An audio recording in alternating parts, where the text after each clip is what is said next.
Family Dollar store in Flint claimed the life of 44-year-old Calvin James Munderland Friday. Genesee County Prosecutor David Layton says the incident all began with an argument over a customer not wearing a mask. She had gone to the store. She had a daughter with her. The daughter did not have a mask. That customer was Charmel Teague, who left the store with her daughter after the argument and later returned with her husband, Larry Teague, and son, Ramon Bishop. And we believe she communicated with Larry Teague and Ramon Bishop, and they returned to the store.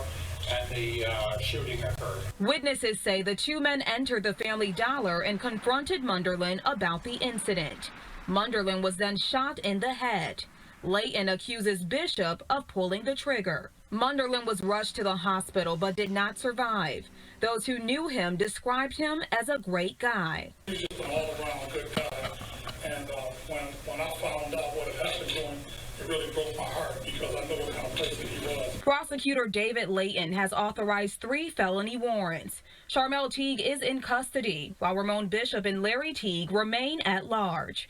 Crime Stoppers is offering a $1,000 reward for any information leading to their arrest. Our job is to enforce the law, and that's what we do. And in this case, there's just no excuse for somebody to take this kind of an action over this kind of an issue. Hey everybody. We're going to get into this article right here. I'm coming from my home state and very close to where I was born and raised, Flint, Michigan. These are the stories that I know we're going to continue to see more and more, and I'm sure that they will just continue to, elevate to an entirely higher level each time. It's just really sad because people are going to be put in these types of positions over and over again because of the choices that our government is trying to enforce on us. You can be on either side of this debate, either side of this story, on what you believe they should have done or shouldn't have done.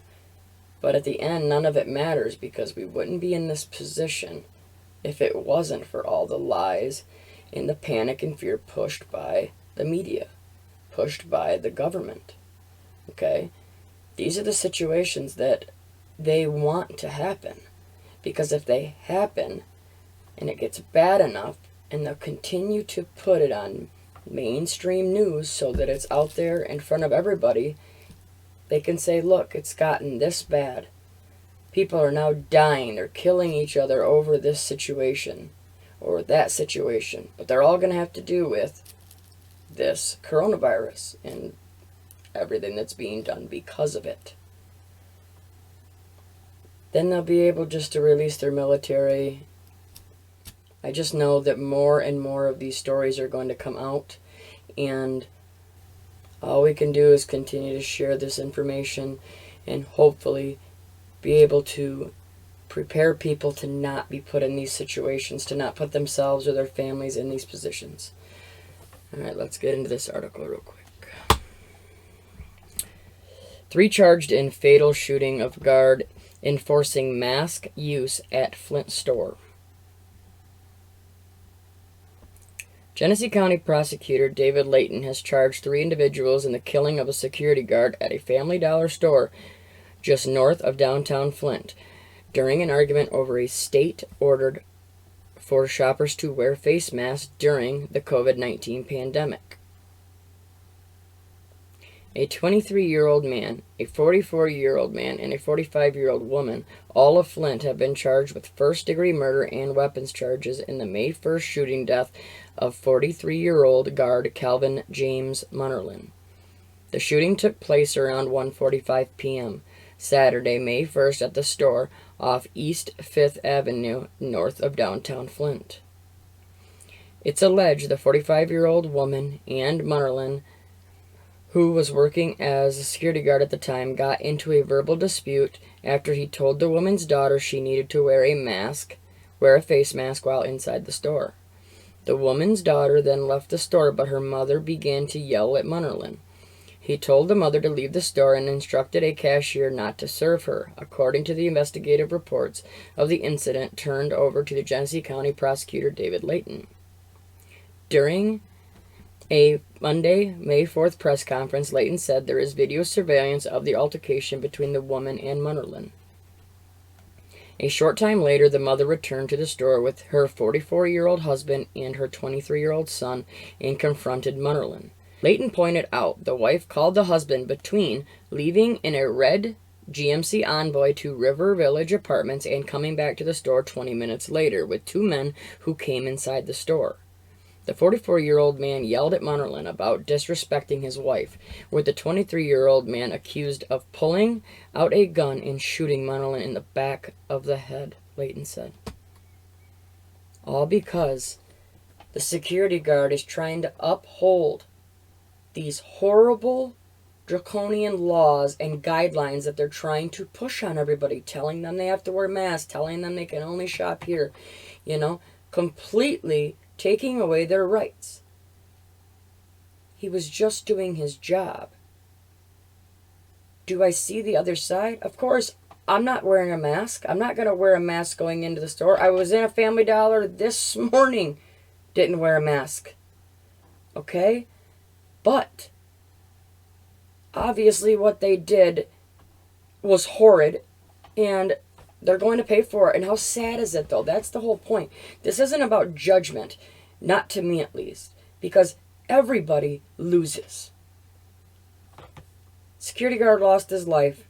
His family will never see him again. He may have kids, wife, girlfriend, whatever it is. He's gone. They'll never see him again. They'll never talk to him again.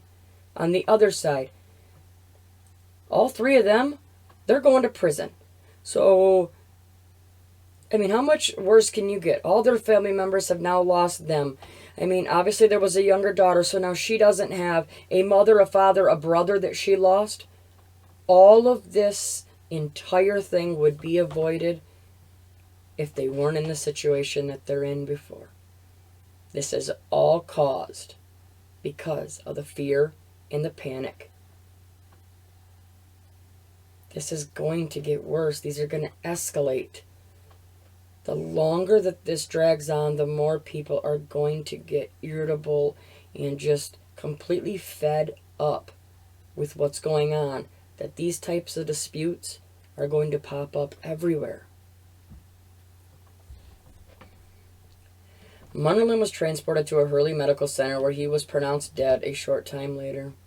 The death of Calvin Munderland is senseless and tragic, and those responsible will be held accountable to the fullest extent under the law, said Layton.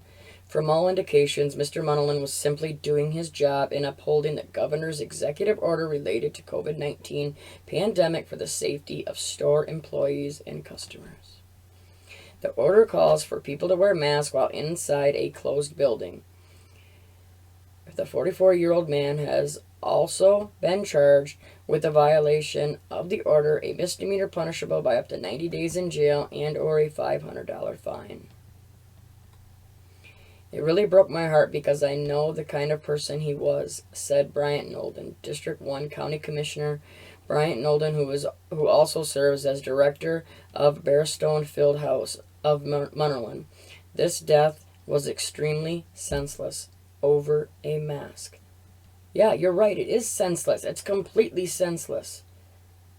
But it's not the problem that's right there. It's the bigger problem. What is causing these situations and what is going to continue to cause these situations? Munderland worked out 3 to 4 days a week in a weight room at Bearstone, offering free training lessons or taking the time to line dance with seniors. We need to stop senseless violence in this community. He didn't bother a soul, Nolden said. All he wanted to do was take care of his family, and he always had his kids with him. This is a real loss for the community. It's another family that's destroyed. More children that just lost their father. That could be me. It doesn't matter what your stance is on this. You have to understand these things are going to happen and they're going to get worse. The only way to stop this is to continue to share this information and get it out there ahead of time so that maybe down the line somebody else gets in this exact situation. Say you're just an innocent bystander there, and you can get your family and get them out of there before these type of things happen. All we can do is continue to share this information, put it out there so that people can try to be prepared more than they are now. I hope all of you are doing good today. Just remember that with Jesus, you do not have to fear. He will guide you through these situations. And if you are in one of these situations, He's allowing it so that you can see what is going on and react to what is going on. There are no coincidences. Always remember, whatever is going on is for a reason, so pay attention. We'll talk to you all real soon. Thank you all for your support. God bless.